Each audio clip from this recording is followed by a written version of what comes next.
UAE പ്രവാസികൾക്ക് ആശ്വാസമായി അബുദാബിയിൽ നിന്ന് ഇന്ത്യയിലേക്ക് കൂടുതൽ സർവീസുകളുമായി എയർ ഇന്ത്യ എക്സ്പ്രസ്. നവി മുംബൈ, ഇൻഡോർ, ലക്നൌ എന്നിവിടങ്ങളിലേക്കുള്ള നോൺ സ്റ്റോപ്പ് സർവീസുകൾക്ക് തുടക്കമായി. ഗുവാഹത്തിയിലേക്ക് നേരിട്ടുള്ള സർവീസ് ഓഗസ്റ്റ് 7 മുതൽ ആരംഭിക്കും.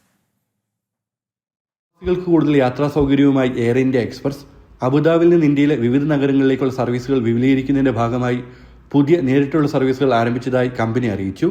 പുതിയ ഷെഡ്യൂൾ പ്രകാരം നവി മുംബൈ, ഇൻഡോർ, ലക്നൌ എന്നിവിടങ്ങളിലേക്കുള്ള നോൺ സ്റ്റോപ്പ് സർവീസുകൾ ഇതിനകം ആരംഭിച്ചിട്ടുണ്ട്. ഇതിനു പുറമെ ഇന്ത്യയുടെ വടക്കുകിഴക്ക് മേഖലകളിലേക്കുള്ള ആദ്യ നേരിട്ടുള്ള സർവീസായി അബുദാബി ഗുവാഹത്തി റൂട്ടിൽ ഓഗസ്റ്റ് 7 മുതൽ സർവീസ് ആരംഭിക്കും. ബിസിനസ് ആവശ്യങ്ങൾക്ക് വിനോദസഞ്ചാരത്തിനുമായി ഇന്ത്യയിലേക്കുള്ള യാത്രക്കാരുടെ എണ്ണം വർദ്ധിച്ചു വരുന്ന സാഹചര്യത്തിലാണ് സർവീസ് ശൃംഖല കൂടുതൽ വിപുലീകരിക്കുന്നതെന്ന് എയർ ഇന്ത്യ എക്സ്പ്രസ് വ്യക്തമാക്കി. അബുദാബി സർവീസ് കൂടി ആരംഭിക്കുന്നതോടെ നവി മുംബൈയിൽ നിന്ന് ആഴ്ചയിൽ 30 സർവീസുകളാണ് എയർ ഇന്ത്യ എക്സ്പ്രസ് നടത്തുക. ജനം, ദുബായ്.